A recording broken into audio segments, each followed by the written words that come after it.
All right. If it's Tuesday, it means I'm unprepared. If it's Tuesday, it means it's time for Comic Book School Live. This is the show about the craft and business of making comics. Mike, we are excited to be here. We got a pretty big show here. We're going to just start with the applause right away because people should be excited. I'm just going to pull up the slides here because that's what I do. Mike, we're going to be talking about shocking cliffhangers and how you as a writer can write them. And the reason we are qualified to tell you all about this is because I am an award-winning comic book writer with years of writing comic book stories for different publishers, some of your favorite comics and some of the ones you don't think are your favorites. Mike, you are a three-time Emmy Award-winning television writer and also a comic book writer as well. So you definitely, let's give you one more. Let's keep it going. It's a loop. It's a loop. All right, Mike, we got a big show tonight. We're going to be talking about really important writing stuff. But tonight we have an update on a previous show. You don't even know about this one. Yeah, this is new to me. This is new to you. We got our first comment. Victor Medina. Thank you, Victor. Welcome, Victor. I like Victor's avatar. I think I checked out Victor's art. I think he's really good. Oh. I think one episode we should show the art. Andru, good to see you. Applauding from Australia. Good day, Andru. Okay, so update on previous show. So, Mike, a couple episodes ago, we did a show on mind-blowing comics. You remember that? I do remember that. Now, do you remember this particular story, the Sentry? I do, and I was supposed to go and find all the Sentry half issues or whatever, and I never did. You didn't, but it was okay. It was still a pretty good show. It's very good. Do you remember, can you explain to people what the Sentry was and what the Sentry hoax was that Wizard cooperated on? The Sentry hoax was that Wizard teamed up with Marvel to basically create this character and say that he had been forgotten in comics forever. And they even went back and they went back and they put him into certain issues and, made up this whole hoax that he suddenly was now remembered and yada, yada, yada. Yada, yada, yada. Yada, yada, yada. This was a mind-blowing thing. Burnett, with that, what are we just speaking tonight in emojis? I mean, everything's emoji. Yep, there's redheaded Ed. There's redheaded Ed. Gonna help out. Okay. So interesting to note, this was 1998, 1997-ish, and I get a tweet from the writer of the series, Paul Jenkins. You want to give that a read? In a British accent, by the way. He's British. I gotta blow up my screen because I can't say it. Hey, buddy, a couple of additions to your story. The photo of Artie Rosen wasn't actually a stock photo of a sailor. It was a photo of our editor, Nancy's grandfather. Mm-hmm. The name Artie Rosen was a composite of Silver Age letterers Artie Simic and Sam Rosen. Look at that. How about that? So we throw this thing out on the internet. We haven't thought about this since 1990. I don't know, 1998, 1999. What is? I don't even know what year it was that issue came out. We post this, put a YouTube video. I don't know Paul Jenkins. Paul Jenkins doesn't know me, but he takes the moment to let us know a little bit of insight into the story behind there. And of course, you know what I did. I invited him on the show. I invited him on the show and I said, maybe we could have you as a guest. And he said, sure, mate, I'd be happy to have him come on. Absolutely. So we're going to be having Paul Jenkins join us on the show. I think this is a new viewer. The show is way better live. Mike, let's give a big round of applause to EZ. First appearance, EZ. Thank you so much for joining us on the show. We're always glad to have somebody brand new on the show. Andrew Campbell, I think the kids today would call it gaslighting the fans. Gaslighting the fans. You really threw the accent hard on that one, Mike. Hard on that one. We got another friend of the show on here. What is this? Chinese food. Another new viewer? A new viewer. I don't know. Really want to know if been on a few times, but I know this guy. Do you think that this is a real detective? Yes, he is. No, I hope so. He's not a real detective. I hope he is. All right. Oh, okay. So that was the blah blah blah. Let's see. Vance wait. Cook, he's new. Hey, Vance Vance. Cook. Oh my goodness. We got a lot going on. Vance Cook, welcome.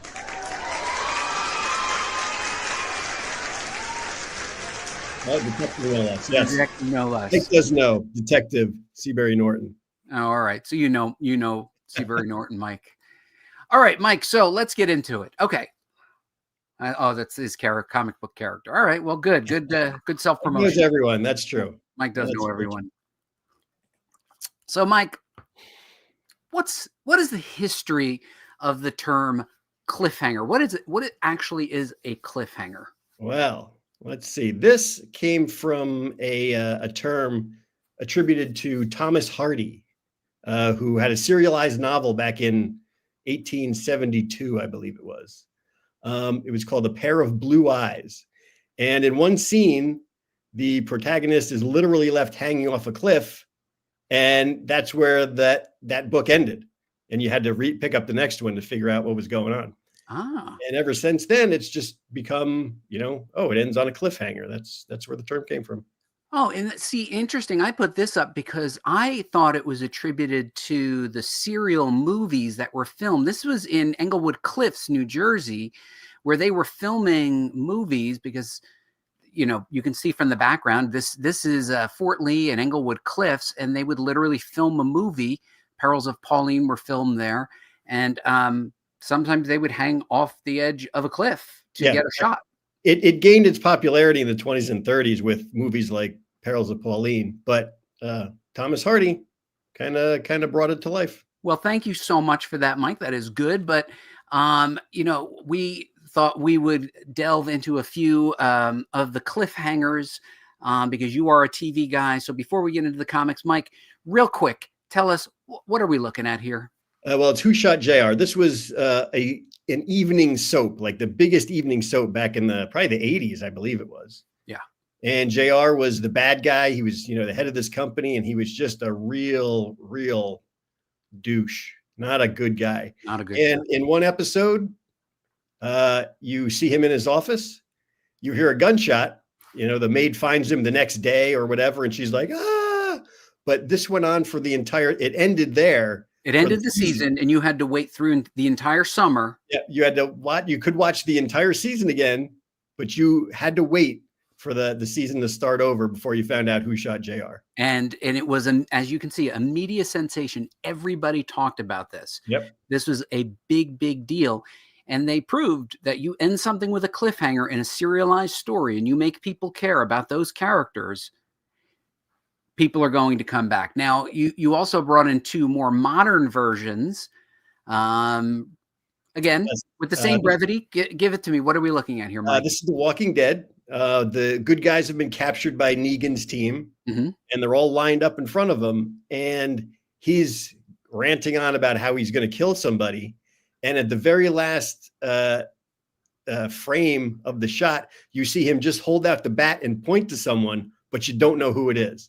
And that's where they end it. And you're like, who's he going to kill? So you got to kill. And I'm watching the clock because this was, even though you could restream some of these things, this was at the point where you could actually still like catch reruns and restream and TiVo. And this was one of those episodes where I was watching the clock going, don't leave us here. Don't leave us here. And yeah, they left us there. So, and unbelievable. Unfortunately, after they did kill whoever they killed, I tapped out. That was the end for me. Oh, yeah. That was the beginning of the end for me. And Negan's overly long presence in the show. Yes, he was quite overstayed his welcome. Yep. Breaking Bad. Breaking Bad. This is another good one. Moment. Walter obviously was the bad guy. He was Heisenberg making all the drugs, and his brother-in-law Hank was a DEA agent trying to track this Heisenberg down. And Walter was doing a great job of hiding himself, but he left a book, I think somehow, that had his initials in it or something like that, that proved he was Heisenberg. And Hank was in the bathroom pooping, and he picked up the book, he read it, and on the toilet, he discovered that Walter was Heisenberg, and that's where it ended. That's where it ended. That was a cliffhanger to end all cliffhangers because he was the DEA agent hunting what he realized was his own brother-in-law. Yep. It doesn't even matter if we tell you exactly what happened. It's still an amazing scene, right? It was great. It was one of those great moments in TV history. All right, but we are a show about the craft and business of making comics, and I pulled this off of the Midtown Comics website. Your comic is right there.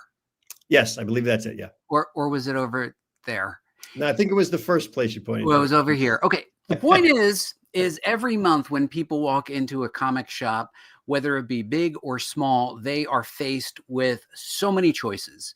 There are brand new books, there are back issues, there are collected editions. If you are writing a serialized monthly comic, whether it be creator owned or something for a different publisher, you need to do something that makes somebody not just want to buy your comic, but literally feel the burn and need to buy your comic. But it's not easy because there's a lot competing for your attention, right, Mike? There's too much sometimes. Too much sometimes. Now, you're familiar with this. We had talked about this during our episodes, which I'll show up on the screen in a moment. Mike, do you want to explain what we are looking at here? This is a 20-page breakdown of the comics and how you should end things on a right-hand page. So people want to turn the page and find out what's happened. That's right. So we know that the even numbers are always left. The odd numbers are always right. And you will end on a left-hand page and you need a cliffhanger. Of course, I used Stallone in the movie Cliffhanger, which was... Oh, yes. This was from Glenn's comment. He thought Cliffhanger was from Michael Caine's heist movie that literally ended. Oh, that's with the getaway bus hanging off a cliff. Oh, well, that's a good one. Oh, did Dallas riff off The Simpsons? Yes, they did. Yes, they did. All right. So the point is, and I want people to photograph this in their memory. Okay, Mike, because this is going to be really important. What we are looking at here. Okay.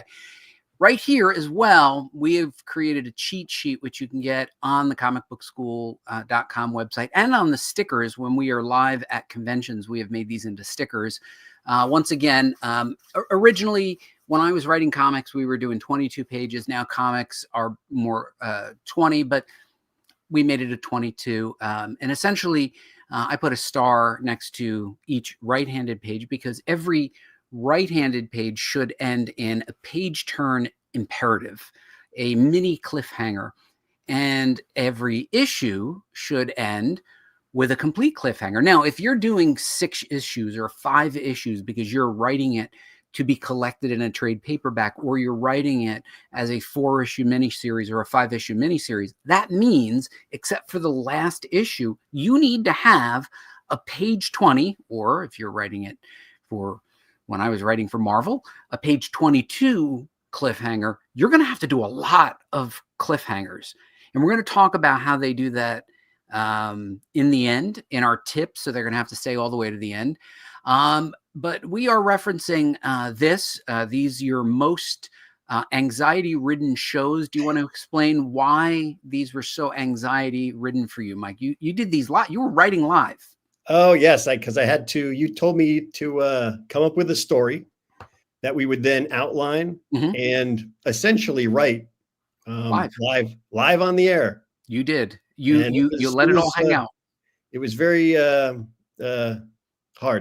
It was the most nervous I'd ever seen you be for our show because you're very relaxed typically. Because do you get told what pages will have ads, and would that affect page layouts?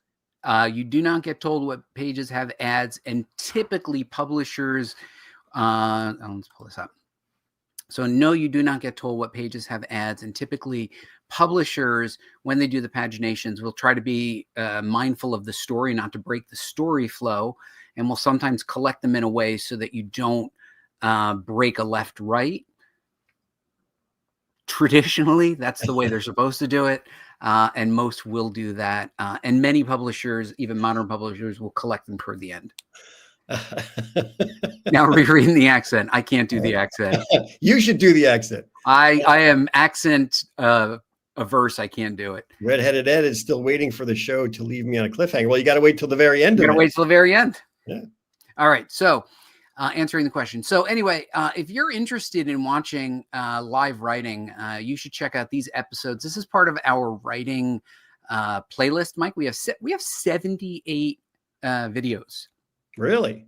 That I would categorize on writing. But this cluster breaks down how we do the plotting and the breakdowns, because you used to be a pantser.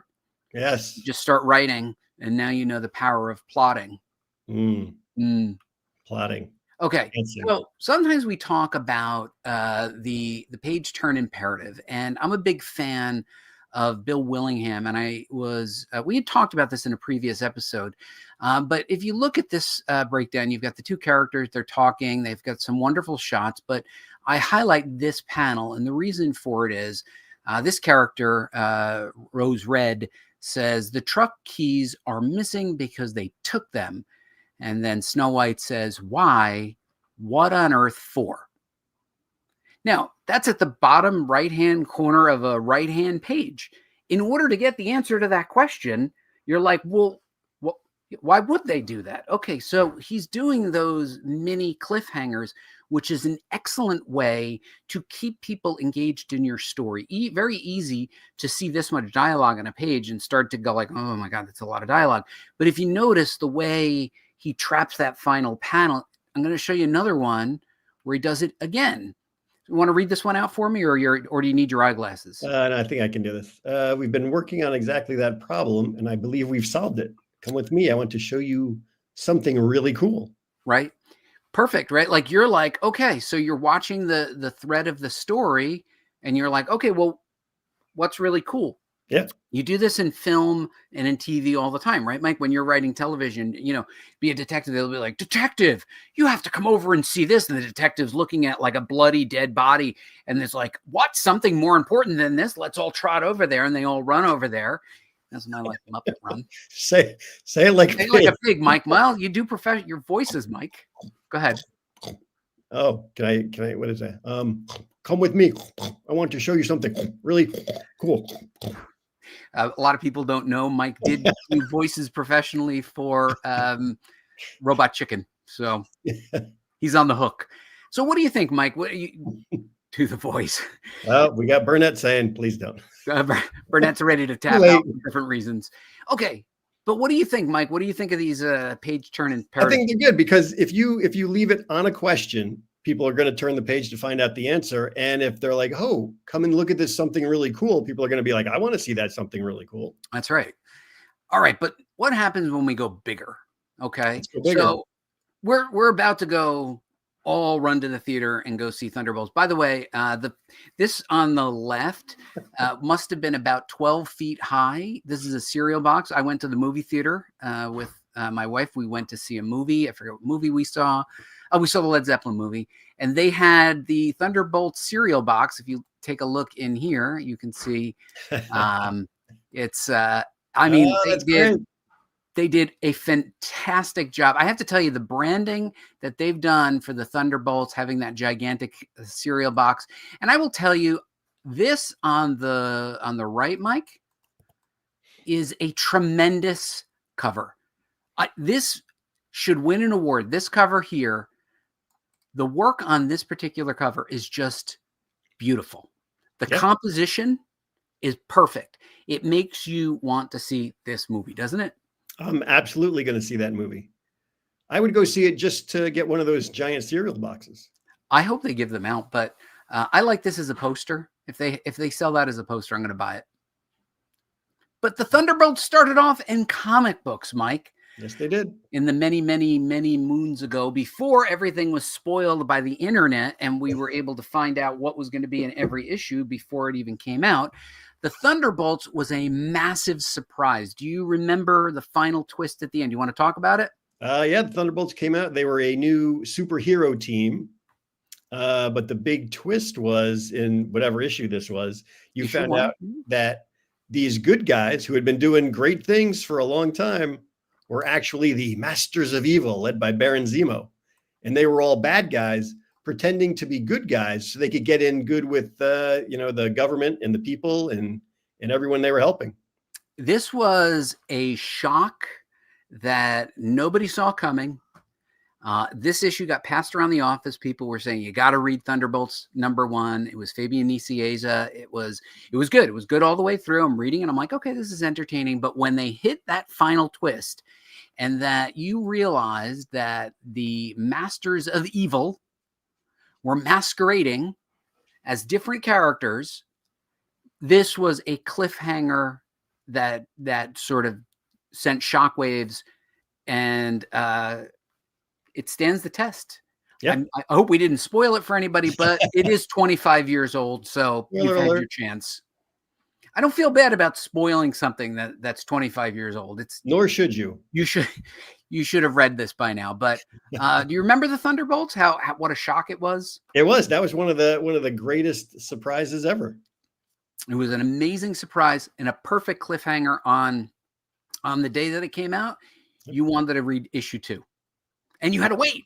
But when issue 2 came out, everybody in the office was like, I want to read it. I want to read it. And that's what it was. We didn't pay for anything.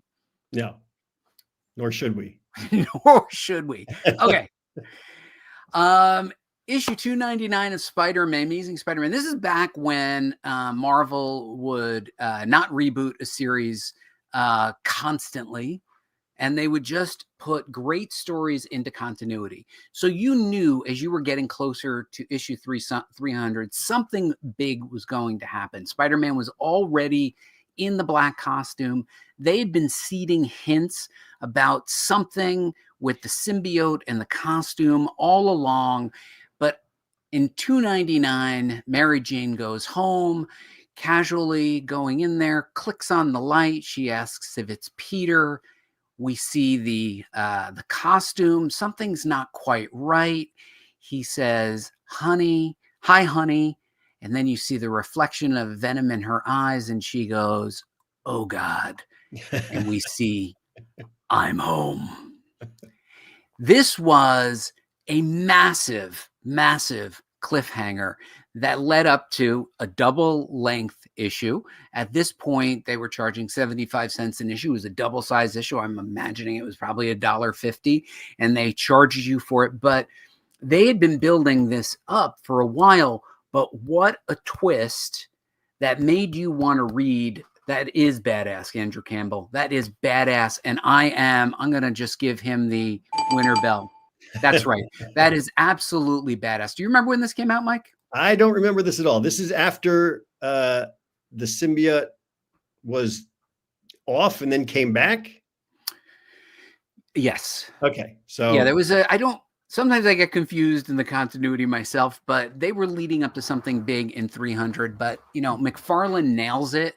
Even just the way the eye tracks across this page, you've got these narrow panels, you've got these wider panels, and then you've got that ultimate zoom into the eyeball, which, right there, I mean, just the absolute terror that you see. This is definitely looks like Peter Parker, but now it's not Peter Parker, and you see the little, like, devilish thorns in here, but then just the pose is perfect.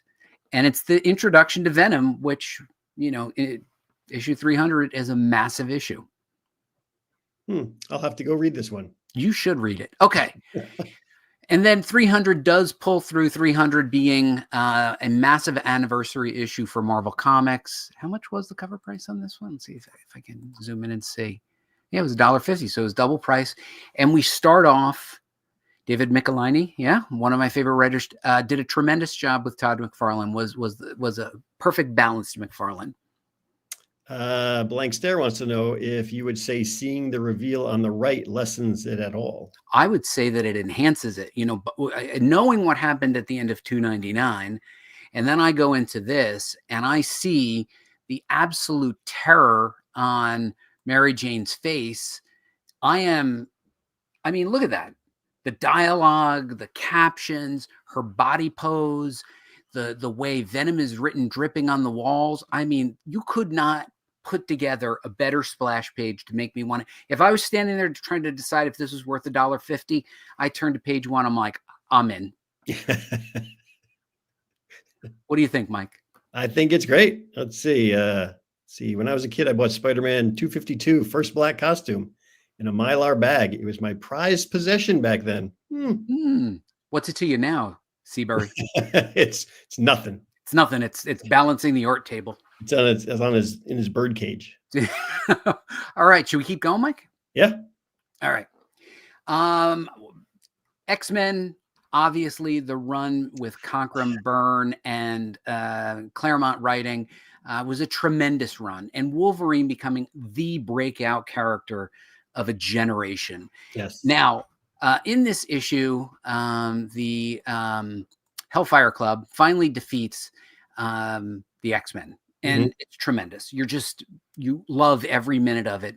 But this page, they think they have killed Wolverine. They think they are victorious, but Wolverine is in the sewer. You see the water flowing. You see the close-up of the hand. You see Wolverine's hand, and you realize it's Wolverine. That chill goes up your spine. And read that dialogue for me, Mike. Do it in Wolverine's voice. Okay, I gotta blow it up because of my eyes. Okay, suckers, you've taken your best shot. Now it's my turn. Oh, Mike, you did. Oh, nailed that one. Listen to that. you nailed that one. But here's the thing. I mean, was that not a great final panel? It was. That was one of those things where I guess it was the issue before where they made Wolverine so dense that he went through 2 or 3 floors and just crashed in the sewer. And you're like, he's dead. He's in the water. Dead. He can't get out. He's still, dense with gravity. And that was the end of it. But then you see this and you're like, oh, somebody's going to pay. But, and then even just the lettering and next Wolverine alone. Enough said. And you were like, and you had to wait a whole month. You did have to wait a whole month. And then, you see this cover, you're like, yes, give me guys in masks that he can just cut to shreds. Right. And I couldn't buy this issue fast enough. Yeah. That was a good one. That was a great one. All right. This one we've talked about many a times. This is the death of Gwen Stacy. Yeah. In this issue. This is 121. That's right. So he's battling the Green Goblin, and he pushes Gwen off, very wisely choosing a deep vertical set of panels. He says, I got to catch her before she hits the water. I've got to. She's falling. Does it. He does the swick, but we see the little snap. And Gwen's neck snaps, and he brings her up lifelessly. He says, not only a dashing hero, and he realizes, oh my God, Gwen is dead. You killed the woman I love, and for that, you're going to die. I'm emotional just thinking about it, Mike. The night Gwen Stacy died, to be continued. Yes. That to be continued right there is like, I couldn't even get over it. Now, again, this had come out when I was a kid. I read them I had to paw through back issues, but I would not read the issues. I would wait until I had the film, and then I read it. So I didn't know that this happened. Oh, okay. Yeah. So this preceded me shopping for comics. But what about this one, Mike? Well, the thing is, this is a good cliffhanger to find out what he's going to do to the Green Goblin, but they could have ended this, I would think, on a better cliffhanger where he pulls her up with the web, and then he's just kind of holding her going like, Gwen, not knowing that her neck had snapped. Like, why was she dead, or why wasn't she awake? So they could have done it a different way, but they could have done it a different way for sure. There's, in retrospect, there's definitely, if you were writing this, you might have added to that questioning. Is she okay? Yeah. Would have poked her a little. Hey, Gwen. But they still were able to, they confirmed it. She's dead. Yes. Right. And then I'll say they did end up pulling it through. Great story. We touched on the Tarantula recently, and the Punisher was also a rising character around the time that Wolverine was a rising character. And the Punisher makes a cameo appearance in this. And in this final issue, you know, Spidey's like, everything's out of focus. I'm gonna pass out. I'm helpless. He's literally saying, I'll be helpless. Like literally, like, I'll be helpless. And then he's like, those boots, it couldn't be him. I can see his face. Well, Spider-Man, we meet again. And this time I'm in control. This time you have to face the Punisher. And you could see like the stars. That was a very 70s thing. Like the stars meant his eyes were bleary. And the Punisher, again, we're talking, if 129 was the first appearance of the Punisher, there was this popular letter writing. People liked it. By 134, they brought him back. So it was within the same calendar year. People were like, more Punisher. Yes. He was a great character when he first came out. Yeah, he was. I don't know if they've done him justice in some of the more recent ones, but in 135, there it is. You throw it on the cover and you do pull it through with the return of the Punisher. That was good. Good. Yes. Punisher was great. He was a great character. I think they overused him a bit. Yeah. But like Wolverine. Yes. There was a time they do this with all the characters. Spider-Man, there's too many Spider-Man books. Punisher with too many Wolverine books, too many whatever. You get to the point where you're like, I got enough. Oh, James the Medimancer. Hi, James. Hey, James. Welcome back. We know that James is back. This James been here before, right? Yes. Are they talking in the room in the chat room there, Mike? We got some. We've had some comments because I can't see them a lot of times. Oh, okay. I'm doing the thing, so I count on you. You got the thing with the thing. I got the thing with the thing.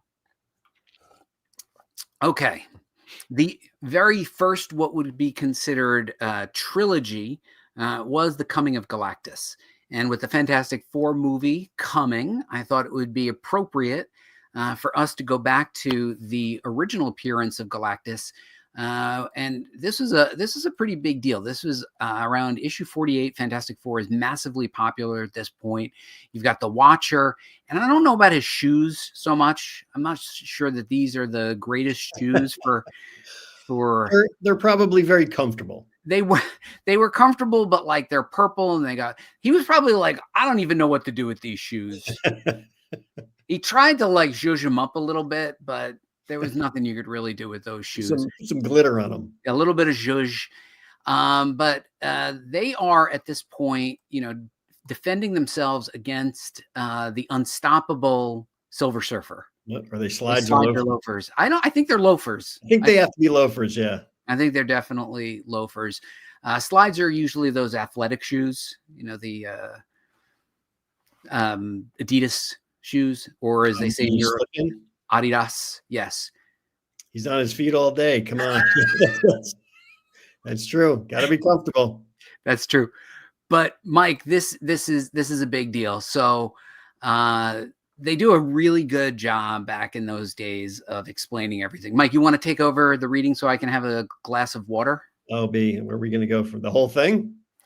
Sure. Set it up for me, pal. His gizmos are floating back into the ship. He's headed this way again. He's zeroed in on where the Silver Surfer signal came from. Stand your ground. Henceforth, there shall be no place to run. His ship is bigger than it seemed. He must be a giant.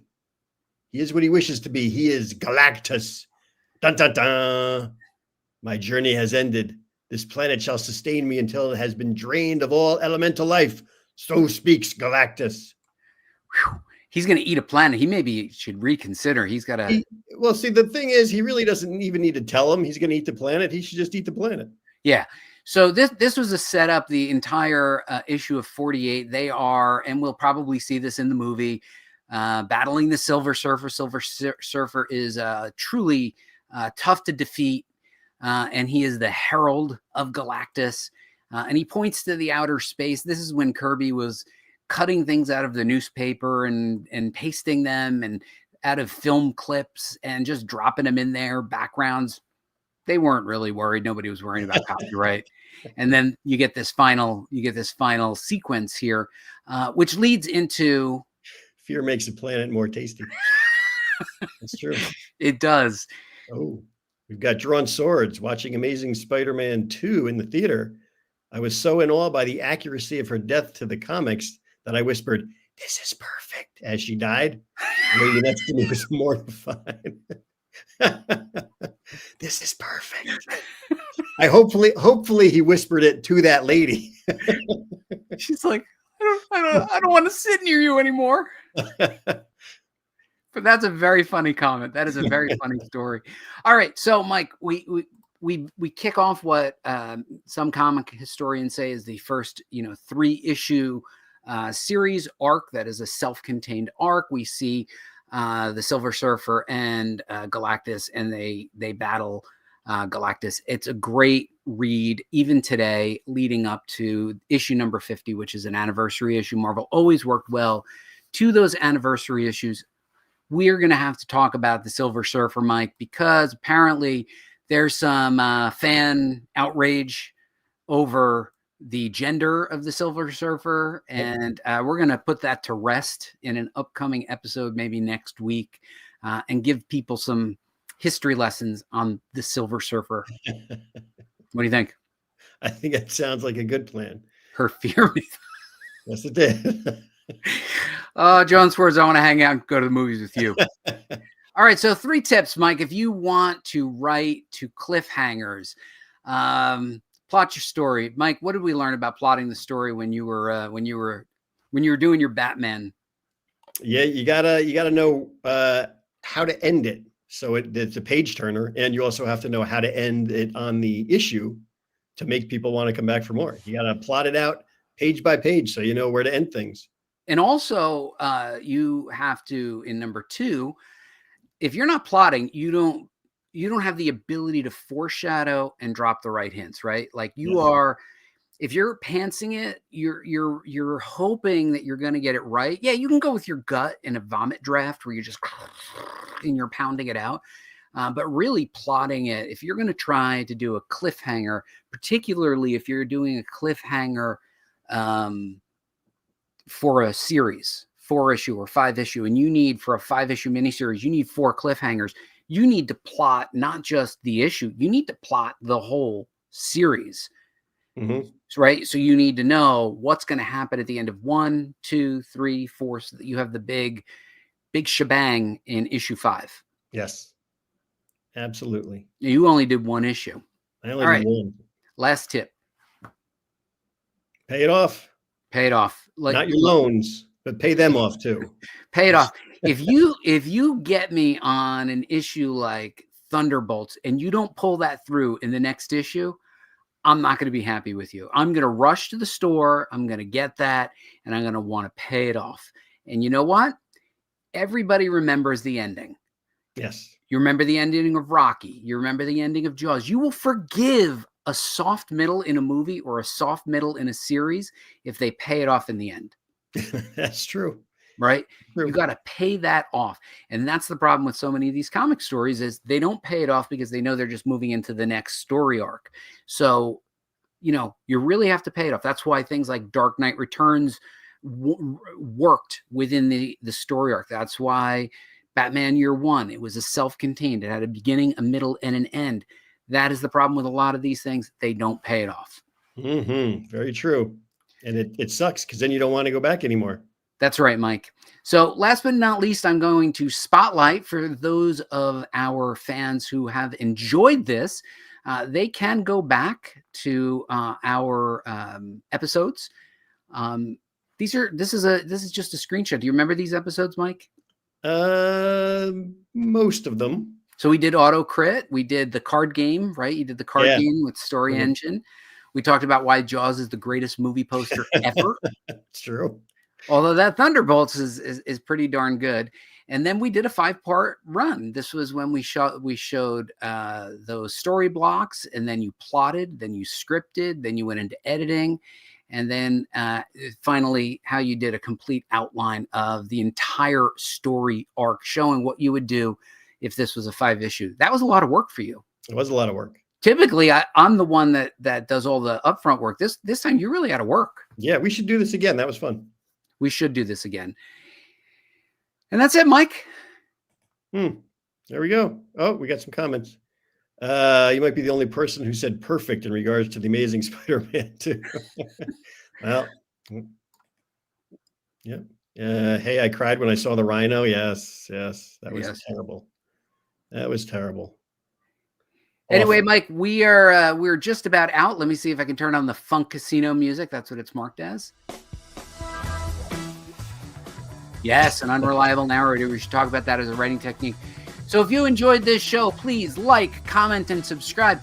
Also, I would like to note that Mike Ponce and Mike Fasolo have been creating clips that you should be checking out on our YouTube shorts. And if you already like and you comment and you subscribe, don't forget there is a little bell that will alert you when the show is about to come on.